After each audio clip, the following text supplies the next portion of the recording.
करते हैं।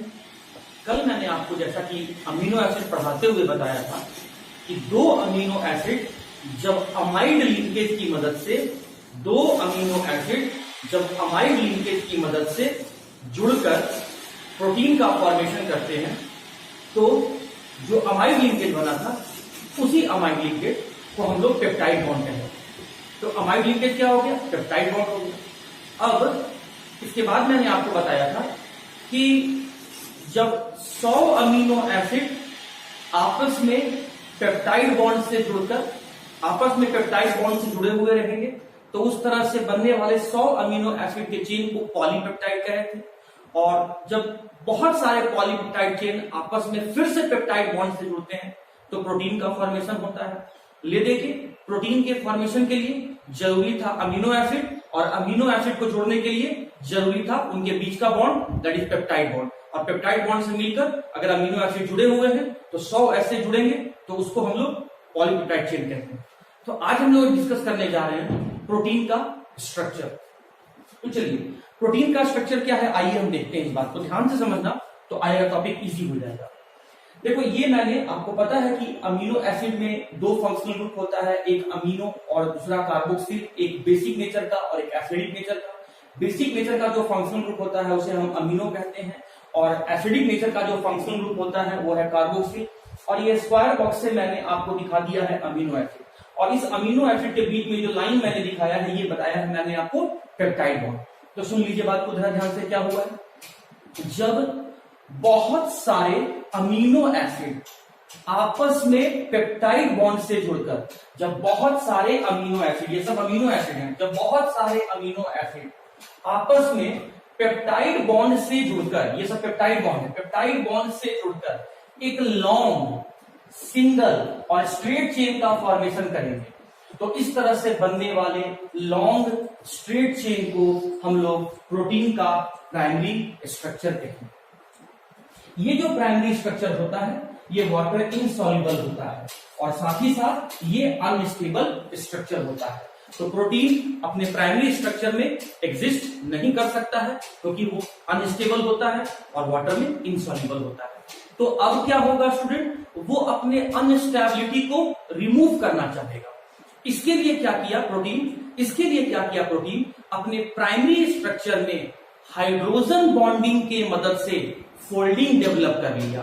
तो जब प्रोटीन का प्राइमरी स्ट्रक्चर हाइड्रोजन बॉन्ड की मदद से फोल्डिंग करके जो स्ट्रक्चर बनाता है, फिर से मैं बोल रहा हूं, जब प्रोटीन का प्राइमरी स्ट्रक्चर हाइड्रोजन बॉन्ड की मदद से फोल्ड होकर जो स्ट्रक्चर बनाता है, तो प्रोटीन के वैसे फोल्डेड स्ट्रक्चर को हम लोग सेकेंडरी स्ट्रक्चर कहते हैं। जैसे कि आप देख सकते हैं कि ये स्ट्रेट चेन है अमीनो एसिड का, और आप देख सकते हैं इसी स्ट्रेट चेन में फोल्डिंग हो गया है, और ये फोल्डिंग हुआ है by the help of hydrogen bond. तो सेकेंडरी स्ट्रक्चर में दो तरह का बॉन्ड हो गया, एक तो पेप्टाइड बॉन्ड पहले से था ही, और एक हो गया हाइड्रोजन बॉन्ड हो गया। अब आइए समझते हैं, ये जो क्वाइलिंग होके प्राइमरी स्ट्रक्चर में ये जो क्वाइलिंग होकर स्ट्रक्चर बना, ये हेलिकल लाइक स्ट्रक्चर है। तो इस तरह के अगर प्राइमरी स्ट्रक्चर क्वाइल होके हेलिकल शेप का स्ट्रक्चर बनाता है, तो इस तरह के बनने वाले सेकेंडरी स्ट्रक्चर को हम लोग अल्फा हेलिक्स कहते हैं। उसी तरीके से जब प्राइमरी स्ट्रक्चर में हाइड्रोजन बॉन्ड के मदद से फोल्डिंग होकर एक शीट लाइक जिगजैग शीट नुमा शीट लाइक स्ट्रक्चर बनता है, तो इस तरह के सेकेंडरी स्ट्रक्चर को हम लोग बीटा प्लेटेड स्ट्रक्चर कहते हैं। अब आइए स्टूडेंट, थोड़ा सा इन दोनों के बारे में हम लोग डिटेल से समझते हैं।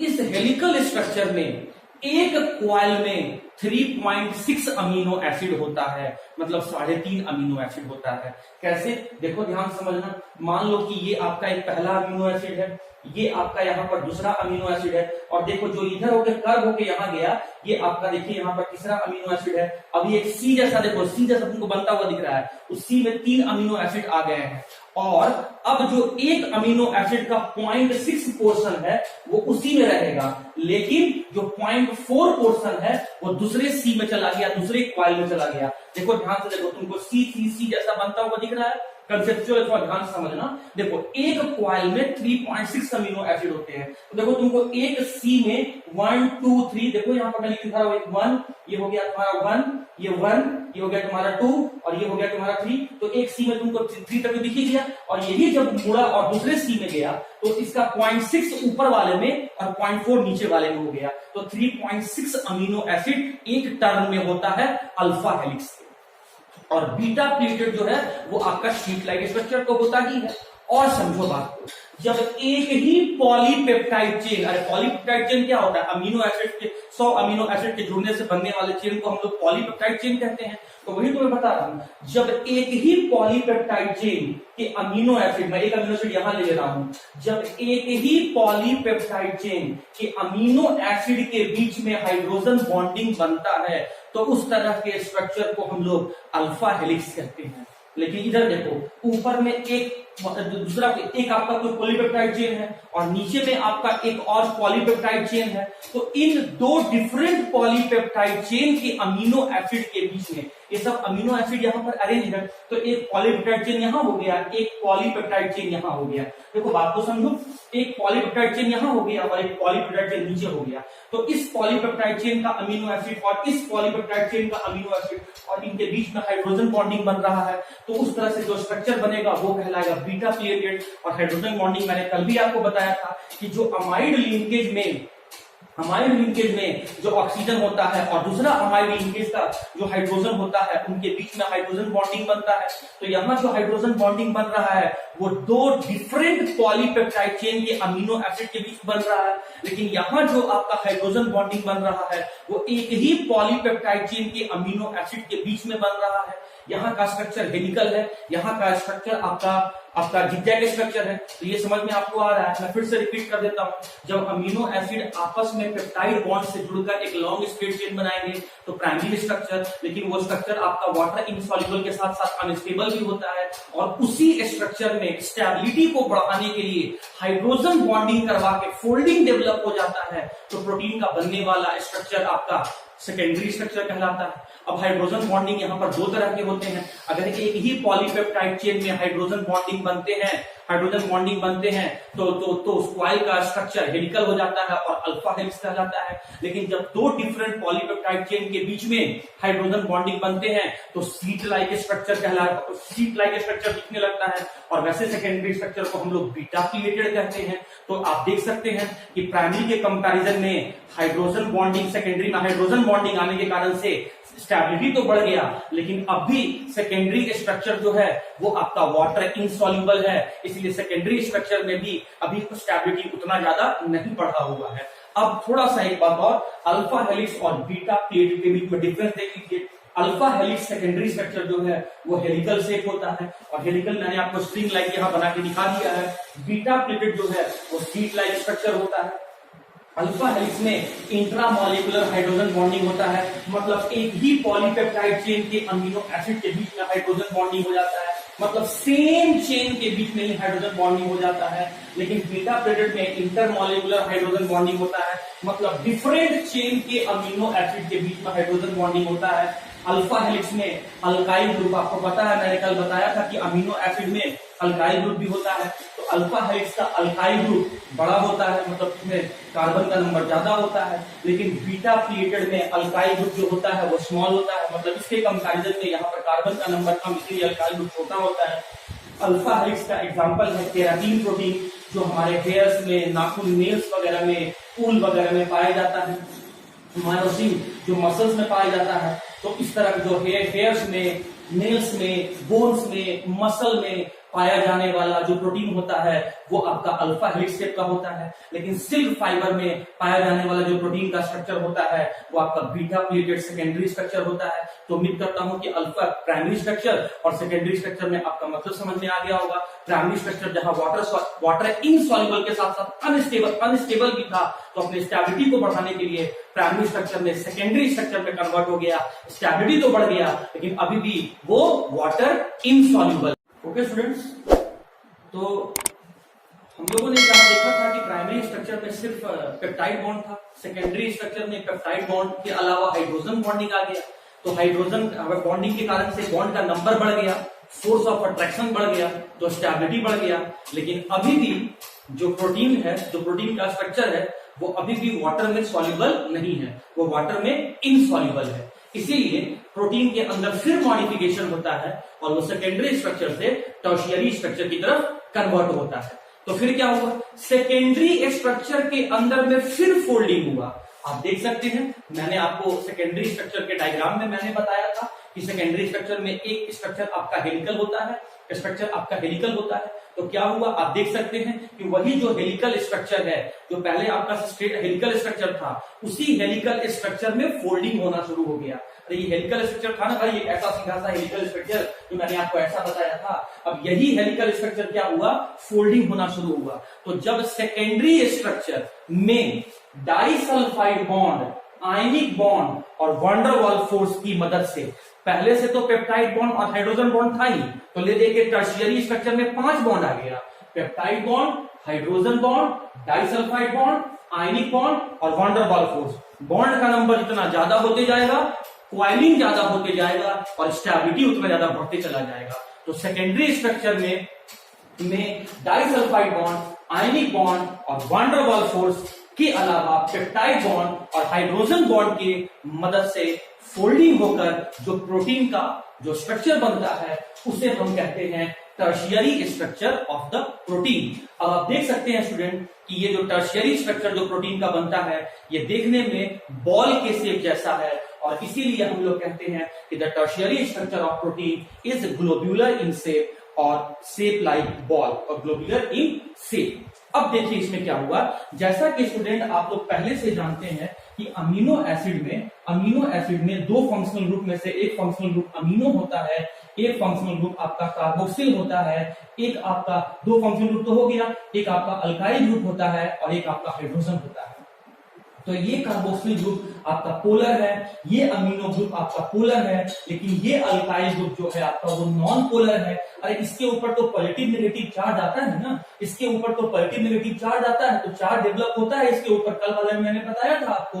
तो इसके ऊपर चार्ज डेवलप होता है इन दोनों फंक्शनल ग्रुप के ऊपर, तो ये पोलर है, लेकिन इस अल्काइल ग्रुप के ऊपर कोई भी चार्ज डेवलप नहीं होता है, तो ये नॉन पोलर है। तो होता क्या है, अपने आप को वाटर सॉल्युबल बनाने के लिए जितने भी नॉन पोलर स्ट्रक्चर हैं, जितने भी अल्काइल स्ट्रक्चर हैं, वो इस बॉल शेप के अंदर वाले रीजन में चले जाते हैं और जितने भी पोलर मॉलिक्यूल हैं या पोलर ग्रुप हैं, वो सब आउटर रीजन में चले आते हैं, बिल्कुल आउटर रीजन में चले आते हैं और नॉन पोलर रीजन बिल्कुल इनर रीजन में चले जाते हैं। तो ये जो मैंने ब्लैक से आपको बबल जैसा गोल गोल बनाया है, ये पोलर रीजन है जो फंक्शनल ग्रुप कार्बोक्सिल और अमीनो को बताता है, और अंदर में जो मैंने एरो से दिखाया है वो नॉन पोलर रीजन है, वाटर रिपेलिंग रीजन है और हाइड्रोफोबिक है। तो ये जो बाहर में जो पोलर ग्रुप है ये हाइड्रोफिलिक होता है, ये वाटर लविंग होता है, और जो अंदर में जो एरो से दिखाया गया है जो अल्काइल ग्रुप है ये वाटर हेटिंग होता है, ये नॉन पोलर ग्रुप है,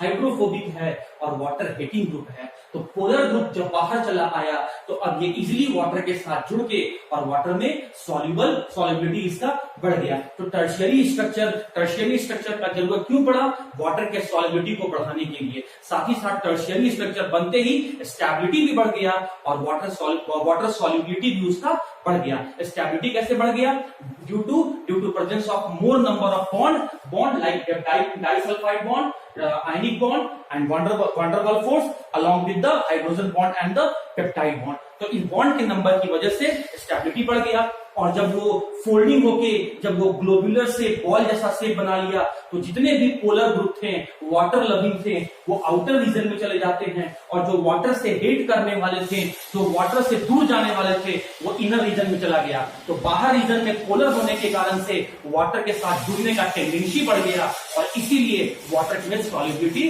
बढ़ गया। तो इस तरीके से प्राइमरी स्ट्रक्चर से सेकेंडरी स्ट्रक्चर और सेकेंडरी स्ट्रक्चर से क्या हुआ, टर्शियरी स्ट्रक्चर का डेवलपमेंट हो गया।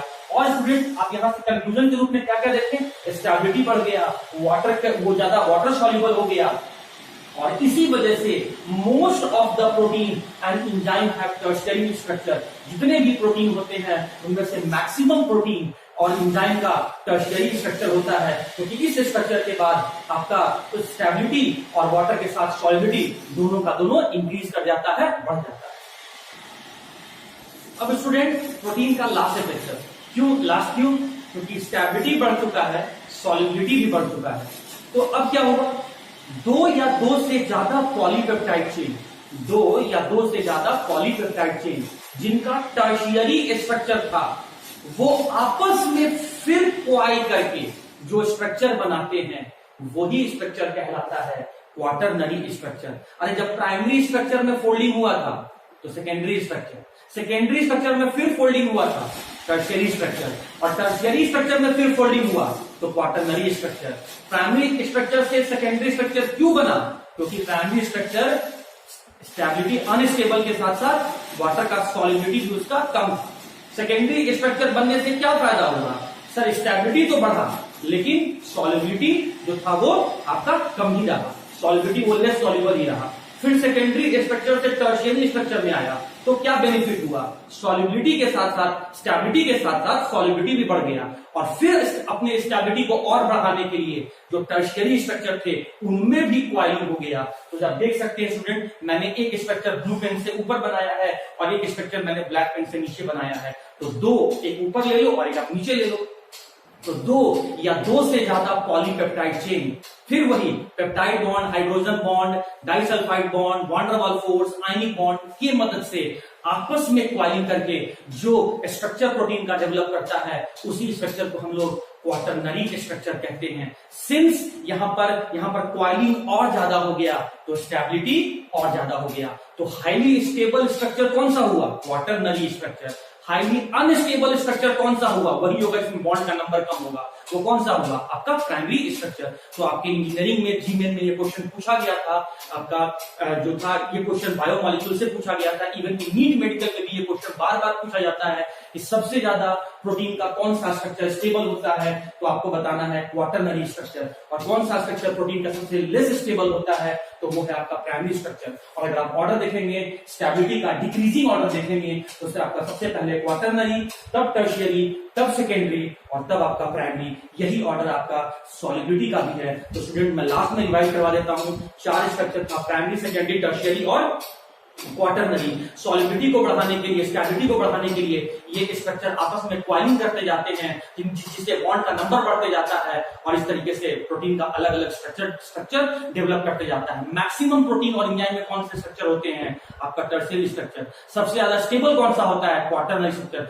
सबसे ज्यादा सॉल्युबल कौन सा होता है? आपका क्वाटरनरी स्ट्रक्चर। प्राइमरी स्ट्रक्चर में कौन से बॉन्ड होते हैं? सिर्फ पेप्टाइड बॉन्ड। सेकेंडरी स्ट्रक्चर में कौन से बॉन्ड होते हैं? पेप्टाइड बॉन्ड के साथ साथ हाइड्रोजन बॉन्ड। और टर्शियरी और क्वाटरनरी में सेम टाइप के बॉन्ड होते हैं और वो 5 होते हैं, peptide bond, hydrogen bond, van der Waals force, ionic bond और लास्ट में स्टूडेंट जो था वो था डाइसल्फाइड बॉन्ड। तो इस तरीके से आपका प्रोटीन मॉलिक्यूल खत्म हो गया। एक टॉपिक प्रोटीन में और बचा होगा स्टूडेंट, दैट इज डीनेचुरेशन।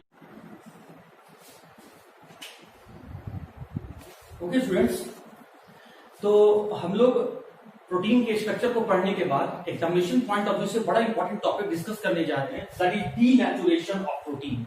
अच्छा, डीनेचुरेशन प्रोटीन का क्या है? ये जो वर्ड आपको लिखा हुआ है डीई, इसको आप कह लो, डीई का मतलब हो गया डिस्ट्रक्शन या डिस्ट्रॉय करना। डिस्ट्रक्शन कह लो या डिस्ट्रॉय कह लो। नेचुरल फॉर्म, नेचुरेशन को कह लो नेचुरल फॉर्म। जो प्रोटीन का नेचुरल फॉर्म है, नेटिव फॉर्म है, उस प्रोटीन के नेचुरल फॉर्म को डिस्ट्रॉय कर देना। अगर सिंपल वे में कहोगे तो इसका यही मीनिंग होता है कि प्रोटीन के नेचुरल फॉर्म को, नेटिव फॉर्म को डिस्ट्रॉय कर देना, इसी को कहते हैं डीनेचुरेशन ऑफ प्रोटीन। अब मैं थोड़ा सा इसमें और सुधार कर रहा हूं। टेम्परेचर बढ़ा के, पीएच को चेंज करके, एसिड, बेस या सॉल्ट के साथ रिएक्शन करवा के प्रोटीन के नेचुरल फॉर्म को बदल देना, चेंज कर देना, डिस्ट्रॉय कर देना, इसी प्रोसेस को हम लोग डीनेचुरेशन ऑफ प्रोटीन कहते हैं। अब मैं स्टूडेंट थोड़ा सा इस बात को डिटेल से समझाता हूं। देखो, जब हम प्रोटीन को हीट करते हैं हाई टेम्परेचर पर, तो हाई टेम्परेचर पर हीट करने से क्या होगा? उनके बीच में जो डिफरेंट तरह के बॉन्ड हैं, that is peptide bond, hydrogen bond, disulphide bond, van der Waals force, ionic bond, ये सारे बॉन्ड टूट जाएंगे। अब इस सारे बॉन्ड जो अमीनो एसिड के बीच में ये सारे बॉन्ड बने हैं, उनके टूटने से क्या होंगे? जो प्रोटीन का टर्शियरी स्ट्रक्चर है और जो प्रोटीन का सेकेंडरी स्ट्रक्चर है, जो इस बॉन्ड को जिनकी मदद से ये बॉन्ड की मदद से जो स्ट्रक्चर बना था, वो सारे के सारे बॉन्ड के टूटने से वो स्ट्रक्चर आपका डिस्ट्रॉय हो जाएगा, वो स्ट्रक्चर आपका रूइंड हो जाएगा, वो स्ट्रक्चर आपका बर्बाद हो जाएगा। जो क्वाइल्ड फॉर्म प्रोटीन का था, अब जैसे जैसे बॉन्ड टूटते जाएगा तो अनक्वाइलिंग होने लगेगा, वो धीरे धीरे आपका स्ट्रेट चेन में कन्वर्ट होते चला जाएगा। स्ट्रेट चेन में अगर आप क्वाइलिंग है और बॉन्ड को तोड़ते चले जा रहे हैं, बॉन्ड टूटते चला जा रहा है, बॉन्ड टूटते चला जा रहा है, तो वो क्वाइल्ड से अनक्वाइल्ड फॉर्म में कन्वर्ट हो गया। इस कारण से टर्शियरी और सेकेंडरी स्ट्रक्चर खत्म हो गया। और अब क्या हो रहा है कि प्रोटीन का जो फिजिकल स्टेट है और जो उसका बायोलॉजिकल इंपॉर्टेंस है वो धीरे धीरे खत्म होते चला जा रहा है। तो हाई टेम्परेचर पर हीट करने से या पीएच के बदल देने से या एसिड बेस सॉल्ट से रिएक्ट करवा देने से प्रोटीन के बीच के डिफरेंट मतलब अमीनो एसिड के बीच के डिफरेंट बॉन्ड्स का टूटकर प्रोटीन का टर्शियरी और सेकेंडरी स्ट्रक्चर का खत्म हो जाना, इसके कारण से प्रोटीन का फिजिकल स्टेट और बायोलॉजिकल इंपॉर्टेंस का बदल जाना, इसी को हम लोग कहते हैं डीनेचुरेशन ऑफ प्रोटीन। और अगर सिंपल वे में कहें तो change in the physical and biological properties of protein, मतलब प्रोटीन का फिजिकल स्टेट बदल जाना और बायोलॉजिकल प्रॉपर्टीज बदल जाना, इसी को हम लोग कहते हैं डीनेचुरेशन ऑफ प्रोटीन। अब समझो बात को, सर फिजिकल स्टेट कैसे बदल गया? तो जब आप एग को बॉईल करते हैं स्टूडेंट, तो एग के अंदर का जो यॉल्क होता है वो तो शुरू में जब कच्चा अंडा रहता है, रॉ एग रहता है, तो शुरू में तो एग यॉल्क लिक्विड में रहता है, बट जैसे ही आप हाई टेम्परेचर पर आप हीट कर देते हैं तो वो एग यॉल्क लिक्विड से सॉलिड फॉर्म में बदल जाता है। दूसरा एग्जांपल समझो, जब आप कर्लिंग ऑफ मिल्क करवाते हैं, दूध को दही में बदलते हैं, तो जो मिल्क पहले लिक्विड फॉर्म में था अब वो सेमी सॉलिड फॉर्म में कन्वर्ट हो गया। तो फिजिकल स्टेट बदला कि नहीं बदला? और ये कैसे बदला? जब आपने हाई टेम्परेचर पर उसको रख दिया, जब आपने उसके अंदर का आपका एसिडिक नेचर, बेसिक नेचर या सॉल्ट से रिएक्शन करवा दिया, या आपने उसके पीएच को चेंज कर दिया, तभी प्रोटीन का फिजिकल स्टेट बदल गया। इसके कारण से सेकेंडरी और टर्शियरी स्ट्रक्चर प्रोटीन का डिस्ट्रॉय हो गया, जिसकी वजह से प्रोटीन का फिजिकल स्टेट और प्रोटीन का बायोलॉजिकल इंपॉर्टेंस कम हो गया या खत्म हो गया, जिसको हम लोग डीनेचुरेशन ऑफ प्रोटीन कहते हैं। अब समझो बायोलॉजिकल इंपॉर्टेंस कैसे खत्म हो गया। इंजाइम भी एक प्रोटीन ही होता है, तो जैसे ही आप हाई टेम्परेचर कर देंगे तो हमारे बॉडी में रहने वाला इंजाइम डीएक्टिवेट हो जाएगा। अरे हमारे बॉडी में जितने भी रिएक्शन होते हैं स्टूडेंट, डाइजेशन से लेकर जो भी है आपका, तो वो सारे इंजाइम के हेल्प से ही होते हैं। तो हाई टेम्परेचर पर क्या होता है, इंजाइम डीएक्टिवेट हो गया, और इंजाइम डीएक्टिवेट हो गया तो प्रोटीन, जो इंजाइम प्रोटीन है उनका बायोलॉजिकल इंपॉर्टेंस कम हो गया। सेकेंड, एंटीबॉडीज जो है वो भी प्रोटीन ही है। एंटीबॉडीज क्या करता है? एंटीबॉडी हम लोग को बाहर से बैक्टीरिया और वायरस जैसे हार्मफुल माइक्रो ऑर्गेनिज्म या पैथोजन से हमारे बॉडी को बचाता है। जब ये होगा क्या, जब प्रोटीन डीनेचर्ड हो जाएगा तो एंटीबॉडीज अफेक्टेड हो जाएगा, एंटीबॉडी डिस्ट्रॉय हो जाएगा। इसके कारण से हम लोग का इम्यून सिस्टम कमजोर पड़ जाएगा, रोग प्रतिरोधक क्षमता, इम्यून सिस्टम कमजोर पड़ जाएगा। इस तरीके से बायोलॉजिकल इंपॉर्टेंस का लॉस होता है। पॉइंट नंबर थर्ड, केराटिन की मदद से हेयर का ग्रोथ होता है, नेल्स का ग्रोथ होता है। अगर प्रोटीन का डिस्ट्रक्शन होने लगेगा, अगर प्रोटीन का डीनेचुरेशन होने लगेगा तो हेयर का प्रॉपर ग्रोथ नहीं होगा। इसको कहते हैं प्रोटीन का बायोलॉजिकल इंपॉर्टेंस का लॉस हो जाना। फोर्थ में देखो, प्रोटीन में एक प्रोटीन होता है मायोसिन, जो मसल्स का कॉन्ट्रैक्शन करवाता है। अगर आप प्रॉपर डाइट नहीं लेंगे, या फिर हम कह सकते हैं कि जब हम लोग प्रोटीन को डिस्ट्रॉय कर देंगे तो उस कंडीशन में मसल्स का प्रॉपर कॉन्ट्रैक्शन नहीं होगा, और कॉन्ट्रैक्शन करवाने पर पेन हो जाएगा। तो हम लोग कह सकते हैं इस तरीके से प्रोटीन का जो डीनेचुरेशन हो जाएगा। तो ले देके सीधा सा बात याद रखना स्टूडेंट कि पीएच बदल देने से, हाई टेम्परेचर से या एसिड बेस सॉल्ट के कारण से प्रोटीन का फिजिकल स्टेट को बदल देना और उसके बायोलॉजिकल इंपॉर्टेंस को कम कर देना, इसी को कहते हैं प्रोटीन का नेचुरल फॉर्म को डिस्ट्रॉय कर देना, यानी डीनेचुरेशन ऑफ प्रोटीन। और बोर्ड पर क्या लिखा हुआ है गौर कर लो, change in physical and biological properties of protein is known as the denaturation of protein. कैसे होता है? पीएच बदल के, टेम्परेचर बदल के, या एसिड बेस सॉल्ट के साथ रिएक्शन करवाने पर। डीनेचुरेशन में होता क्या है? डीनेचुरेशन में प्रोटीन का टर्शियरी स्ट्रक्चर और प्रोटीन का सेकेंडरी स्ट्रक्चर डिस्ट्रॉय हो जाता है। और डीनेचुरेशन का एग्जांपल क्या है? Boiling of egg and curling of milk are the example of the denaturation of protein. Okay students, तो अब हम लोग प्रोटीन के बिल्कुल लास्ट पोर्शन पर आ गए हैं, that is function of protein and role of protein. तो चलिए देखते हैं। कुछ प्रोटीन हमारे बॉडी में स्ट्रक्चर के फॉर्मेशन में हेल्प करते हैं, जैसे केराटिन नाम का प्रोटीन जो होता है वो हमारे हेयर के ग्रोथ के लिए जरूरी होता है, नेल्स के ग्रोथ के लिए जरूरी होता है, और जो एनिमल्स होते हैं उनके हुफ के लिए यानी खुर के लिए हुफ्स के लिए जरूरी होता है। तो इसीलिए हम लोग कहते हैं कि the protein form different type of structure in our body and hence function as the structure of protein. कुछ प्रोटीन होते हैं वो मसल्स के कॉन्ट्रैक्शन वगैरह में हेल्प करते हैं, दैट इज कॉन्ट्रैक्टाइल प्रोटीन कौन से होते हैं, मायोसिन होते हैं। कुछ प्रोटीन ऐसे होते हैं जो हमारे बॉडी में एंटीबॉडी का फॉर्मेशन करते हैं और हार्मफुल माइक्रो ऑर्गेनिज्म बैक्टीरिया और वायरस से हमें बचाते हैं, दैट इज हमारे बॉडी में डिफेंस सिस्टम का काम करते हैं, और वो कौन से हैं आपके एंटीबॉडीज। कुछ प्रोटीन जो है वो एंजाइम की तरह काम करते हैं, कुछ प्रोटीन जो है वो एंजाइम की तरह काम करते हैं, जैसे अमाइलेज नाम का प्रोटीन ये स्टार्च के डाइजेशन में हेल्प करता है। कुछ प्रोटीन जो है वो हार्मोन्स की तरह काम करते हैं, और वो कौन से हैं, इंसुलिन है, जो कि हमारे बॉडी में रहने वाले ब्लड में शुगर के लेवल को कंट्रोल करके रखता है। जो प्रोटीन है उसका नाम है इंसुलिन। तो ये रहा स्टूडेंट आपका फंक्शन ऑफ प्रोटीन, और मैंने आपको कार्बोहाइड्रेट और प्रोटीन फुल डिटेल से पढ़ा दिया। कॉम्पिटिटिव पॉइंट ऑफ व्यू से मैंने दोनों टॉपिक कार्बोहाइड्रेट और प्रोटीन आपको डिस्कस कर दिया। अब मैं आता हूं स्टूडेंट सीधे विटामिन पर। तो स्टूडेंट्स मैं जहां बता रहा था कि आपको फैट सॉल्युबल विटामिन जो होते हैं वो आपके वाटर में सॉल्युबल तो होते नहीं है, इसीलिए वो बॉडी से बाहर एक्सक्रीट भी नहीं होते हैं, और वो बॉडी में स्टोर किए जा सकते हैं। और स्टोर कहाँ होते हैं, लीवर में। तो काम की बात क्या था, जो विटामिन बॉडी में स्टोर किए जा सकते हैं वो फैट सॉल्युबल, नहीं स्टोर किए जा सकते हैं वो वाटर सॉल्युबल।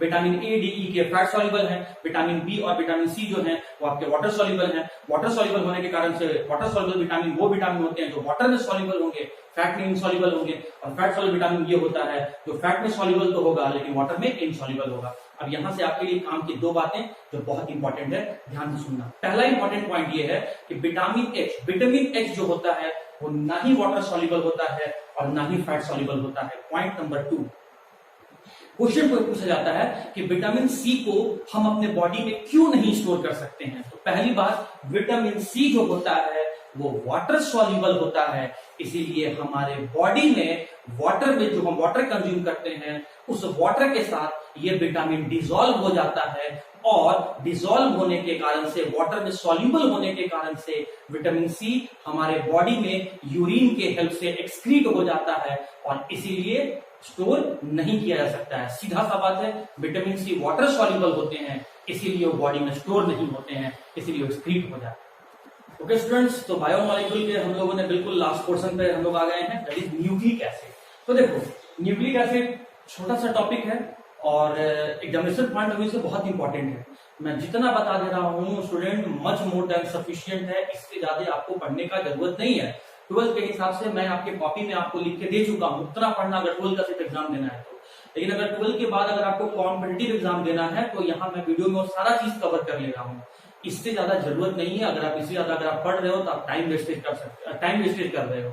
हाँ, आप क्वेश्चन प्रैक्टिस जितना चाहो उतना कर सकते हो। और याद रखना, आने वाले संडे को आपका बायोमॉलिक्यूल चैप्टर का टेस्ट है, टेस्ट वही ऑब्जेक्टिव होगा, टेस्ट वही आपका 20 क्वेश्चन का होगा, और टेस्ट से 2 मिनट पहले, हाँ जी 2 मिनट पहले आपको पासवर्ड दिया जाएगा, और तुरंत पासवर्ड को इनरोल करने के बाद, उसमें इनपुट करने के बाद, डालने के बाद आपके सामने क्वेश्चन पेपर होगा, और 15 मिनट्स में आपको 20 क्वेश्चन कवर अप करना होगा, और 15 मिनट के बाद रिजल्ट आपके सामने होगा। और कल से हम लोग नया चैप्टर स्टार्ट करेंगे, केमिस्ट्री इन एवरीडे लाइफ, जो कि वो भी इंपॉर्टेंट है, लेकिन बहुत छोटा चैप्टर है, बहुत आसान चैप्टर है।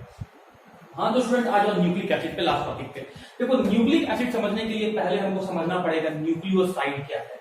तो ये जो वर्ड यहाँ पर आगे में लिखा हुआ है न्यूक्लियो, ये हो गया आपका नाइट्रोजिनस बेस, और साइड हो गया यहाँ पर आपका पेंटोज शुगर। हाँ जी, वही पेंटोज शुगर जो आप मोनोसैकेराइड में पढ़े थे, ट्राइओज, टेट्रोज, पेंटोज पढ़े थे वहां पर, तो वही पेंटोज शुगर, जिसका फॉर्मूला क्या हो जाएगा, C5H10O5। हाँ, लेकिन एक्सेप्शनली एक ऐसा पेंटोज शुगर है जिसका नाम डीऑक्सीराइबोज है, एक ऑक्सीजन कम है, इसीलिए इसका नाम पड़ा है डीऑक्सी। डी मतलब कम, घटा हुआ, ऑक्सी मतलब ऑक्सीजन, एक ऑक्सीजन घटा हुआ। तो इसका फॉर्मूला क्या हो जाएगा, C5H10O5 नहीं, O4 हो जाएगा, लेकिन इसका फॉर्मूला क्या हो जाएगा, C5H10O5। ठीक है, तो जो पेंटोज शुगर होता है वो डीऑक्सीराइबोज, और जो पेंटोज शुगर होता है वो राइबोज।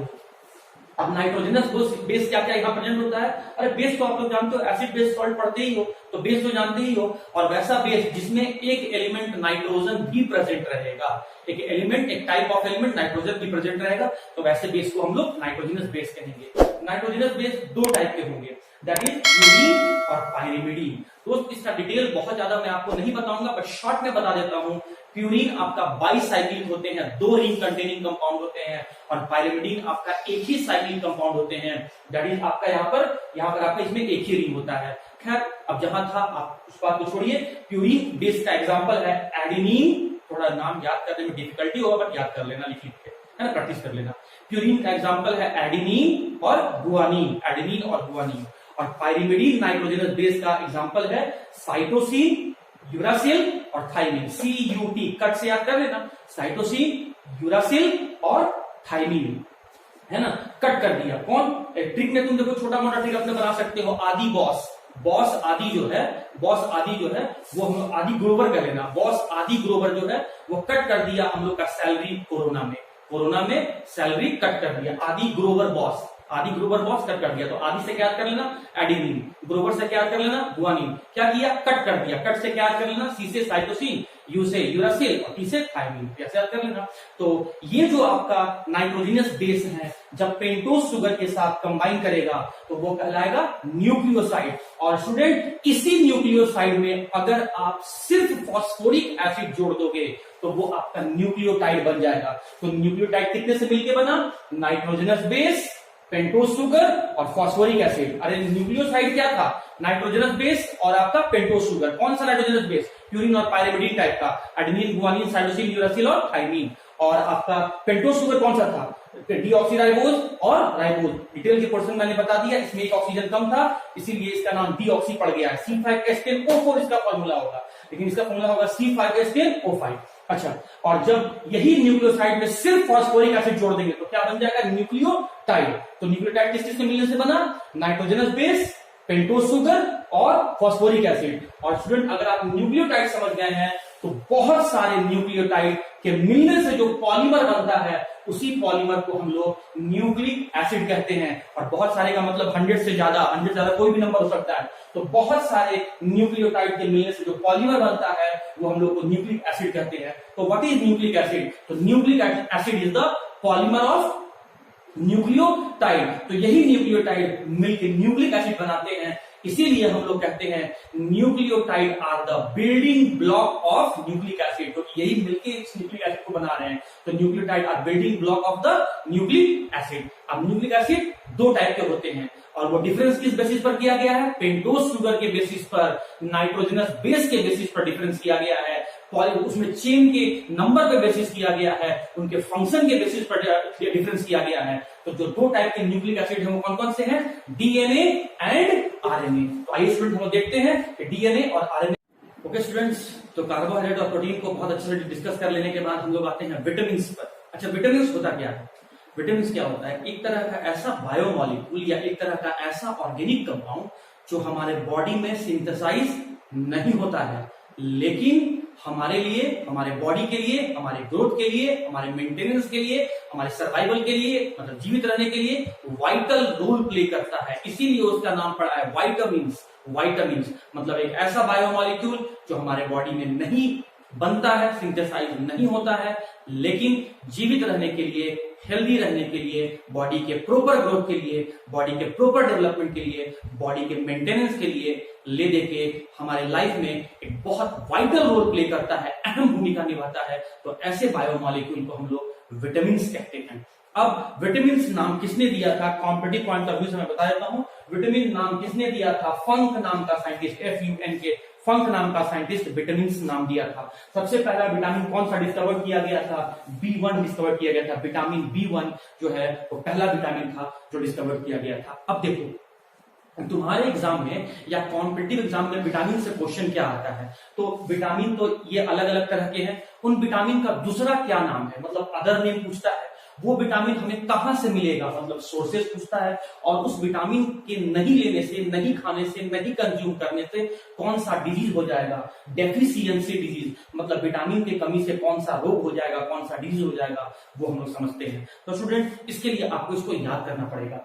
विटामिन ए का दूसरा नाम है रेटिनॉल, विटामिन बी का दूसरा नाम है एर्गोकैल्सिफेरॉल, विटामिन ई का दूसरा नाम है टोकोफेरॉल, विटामिन के का दूसरा नाम है फाइलोक्विनोन, विटामिन बी1 का दूसरा नाम है थायामीन, विटामिन बी2 का दूसरा नाम है राइबोफ्लेविन, विटामिन बी6 का दूसरा नाम है पायरिडॉक्सिन, विटामिन बी12 का दूसरा नाम है साइनोकोबैलामिन। आपके एग्जाम में विटामिन ए पूछा हुआ है, विटामिन बी पूछा हुआ है, विटामिन बी2 पूछा हुआ है और विटामिन बी12 पूछा हुआ है। अच्छा, अब आ जाओ विटामिन ए हमें कहां से मिलेगा। तो मैं आपको लिख के दे चुका हूं, बट फिर भी मैं एक एग्जांपल बता देता हूं। अगर आप कैरेट खाएंगे, मैंगोज खाएंगे, टोमेटोज खाएंगे, तो आपको विटामिन ए मिल जाएगा। उसी तरीके से स्टूडेंट, अगर आप फिश खाते हैं, आप मीट खाते हैं, आप एग खाते हैं, आप मिल्क पीते हैं, तो आपको विटामिन डी मिल जाएगा। उसी तरीके से आप vegetable oil, groundnut oil, sunflower oil वगैरह कंज्यूम करते हैं, और तो आपको विटामिन ई मिल जाएगा। उसी तरीके से अगर आप ग्रीन वेजिटेबल खाते हैं तो विटामिन के मिल जाएगा, ग्रीन वेजिटेबल खाते हैं तो विटामिन बी1 मिल जाएगा। अगर आप मिल्क के साथ साथ और एग का अंदर वाला पोर्शन, एग व्हाइट खाते हैं, सॉरी बाहर वाला पोर्शन एग व्हाइट खाते हैं, तो आपको विटामिन बी2 मिल जाएगा। मिल्क के साथ साथ अगर आप एग का यॉल्क खाते हैं, अंदर वाला पोर्शन, तो आपको बी6 मिल जाएगा। मीट और फिश कंज्यूम करते हैं तो विटामिन बी12 मिल जाएगा। विटामिन ए से होने वाले, विटामिन ए की कमी से होने वाले डिजीज का नाम है नाइट ब्लाइंडनेस। कहने का मतलब डार्क में प्रॉपर नहीं दिखना। कई लोग कहते हैं रात में नहीं दिखना, ऐसा नहीं है। डार्क में मतलब लो सनलाइट में, कम रोशनी में प्रॉपर नहीं दिखना, नाइट ब्लाइंडनेस कहते हैं। विटामिन डी की कमी से होता है रिकेट्स, मतलब छोटे बच्चे का पैर टेढ़ा हो जाना या ज्वाइंट्स वगैरह में पेन हो जाना, उसी को कहते हैं रिकेट्स। विटामिन ई की कमी से होता है स्टेरिलिटी इन मेल्स। स्टेरिलिटी का मतलब होता है नपुंसक हो जाना, मतलब यंग वंस को, बेबीज को बर्थ नहीं दे सकता है मेल्स। किसके कमी से? विटामिन ई की कमी से। विटामिन के की कमी से होता है डिले ब्लड क्लॉटिंग। अगर किसी इंजरी या किसी एक्सीडेंट की वजह से आपका ब्लड लॉस होना शुरू हो गया है, तो फिर वो होता क्या है कि कुछ देर के बाद हमारा खून खुद से जम जाता है, ब्लड क्लॉट कर जाता है। अगर ज्यादा देर तक, अगर या फिर कह सकते हैं ज्यादा देर तक अगर ब्लड बहता रहा तो हमारे बॉडी में ब्लड का कमी हो जाएगा। तो इसीलिए ब्लड को क्लॉट करवाने वाला जो विटामिन होता है वो है आपका विटामिन के, और इसकी कमी से ब्लड के क्लॉट होने में प्रॉब्लम आने लगता है, या ब्लड को क्लॉट होने में समय ज्यादा लगने लगता है, मतलब डिले होने लगता है ब्लड के क्लॉट होने में। विटामिन बी1 की कमी से बेरी बेरी हो जाता है। बेरी बेरी, ये पूछा हुआ क्वेश्चन है आपके एग्जाम में। अब बेरी बेरी किस तरह का डिजीज है भाई? तो हाथ पैर में पैरालिसिस हो जाना, हाइट का नहीं बढ़ना, भूख नहीं लगना, तो इस तरह को हम लोग कहते हैं कि ये आपका जो है वो बेरी बेरी है। चेलियोसिस विटामिन बी2 की कमी से होता है। जो आपका माउथ है, जो आपका लिप्स का कॉर्नर है, वहां फट जाएगा, वहां क्रैकिंग हो जाएगा और वहां से लगातार पेन होने लगेगा, ब्लड निकलना शुरू हो जाएगा, तो चिलियोसिस कहते हैं। विटामिन बी6 की कमी से स्टूडेंट आपको पेलाग्रा होता है, और पेलाग्रा भी एक तरह का डिजीज है जहां पर आपको इरिटेशन फील हो जाएगा, स्किन सिकुड़ जाएगा, नींद नहीं आएगा, इरिटेशन होने लगेगा, तो उसे पेलाग्रा कहेंगे। और विटामिन बी12 की कमी से जो डिजीज होता है वो है आपका पर्निशियस एनीमिया। और पर्निशियस एनीमिया का मतलब है आपके ब्लड में हीमोग्लोबिन का कमी हो जाएगा, आपके आरबीसी में, लाल रक्त कोशिकाएं में हीमोग्लोबिन का कमी हो जाना, इसी को कहते हैं पर्निशियस एनीमिया। स्टूडेंट, जो मैंने आपको 4 ऊपर का विटामिन लिखा हुआ है ये फैट सॉल्युबल विटामिन है, और जो मैंने नीचे लिखा हुआ है विटामिन बी, ये आपका वाटर सॉल्युबल विटामिन है। विटामिन डी के अलावा थोड़ा स्पेस नहीं था, इसलिए मैंने विटामिन सी नहीं लिखा है, तो विटामिन सी आप लिख लेना कि विटामिन सी का दूसरा नाम है एस्कॉर्बिक एसिड, और वो खट्टे फल से मिलता है। आप कह सकते हो कि जैसे आंवला हो गया, लेमन हो गया, ऑरेंज हो गया, तो सिट्रस फ्रूट्स कहते हैं, वो सिट्रस फ्रूट से मिलता है कौन? Vitamin C. और विटामिन सी के कमी से जो डिजीज होता है वो है स्कर्वी। मैं लिख देता हूं क्योंकि आप लोगों को भरोसा है नहीं। विटामिन सी का दूसरा नाम है एस्कॉर्बिक एसिड। कॉपी में नोट डाउन कर लेना, बहुत इंपॉर्टेंट है। विटामिन सी का मिलता है एस्कॉर्बिक एसिड, और विटामिन सी हमें मिलता है सिट्रस फ्रूट से, दैट इज आंवला, लेमन, ऑरेंज से। और बहुत जरूरी बात कि विटामिन सी के कमी से जो डिजीज होता है उसको हम लोग कहते हैं स्कर्वी। तो इस तरीके से मैंने स्टूडेंट आपको बता दिया। अब मैं अगला क्वेश्चन विटामिन में बताने जा रहा हूं, that is what is the difference between the water soluble vitamin and fat soluble vitamin. तो विटामिन में एक बड़ा ही इंपॉर्टेंट सेगमेंट आता है स्टूडेंट कि what is the difference between the water soluble vitamin and fat soluble vitamin. तो देखो नाम में ही सब कुछ तो लिखा हुआ है, वैसे विटामिन जो वाटर में सॉल्युबल होंगे लेकिन फैट में सॉल्युबल नहीं होंगे, वैसे विटामिन को कहते हैं वाटर सॉल्युबल विटामिन। और वैसे विटामिन जो फैट में तो सॉल्युबल होंगे लेकिन वाटर में सॉल्युबल नहीं होंगे, ऐसे विटामिन को कहते हैं फैट सॉल्युबल विटामिन। अब जितने भी विटामिन बी और विटामिन सी हैं, विटामिन बी जितने भी कहने का मतलब कौन कौन सा, B1, B2, B6, B12, जितने भी विटामिन हैं वो सारे के सारे विटामिन आपका वाटर सॉल्युबल विटामिन होते हैं। और विटामिन ए, डी, ई और के ये सब का सब फैट सॉल्युबल विटामिन होते हैं। पॉइंट नंबर थर्ड, जो भी विटामिन वाटर सॉल्युबल हैं वो वाटर के थ्रू, यूरिन के हेल्प से, यूरिन की मदद से वाटर आपके बॉडी से एक्सक्रीट हो जाते हैं, यूरिन से आपका बॉडी से बाहर चले जाते हैं। तो water soluble vitamin can not be stored in our body, लेकिन जो फैट सॉल्युबल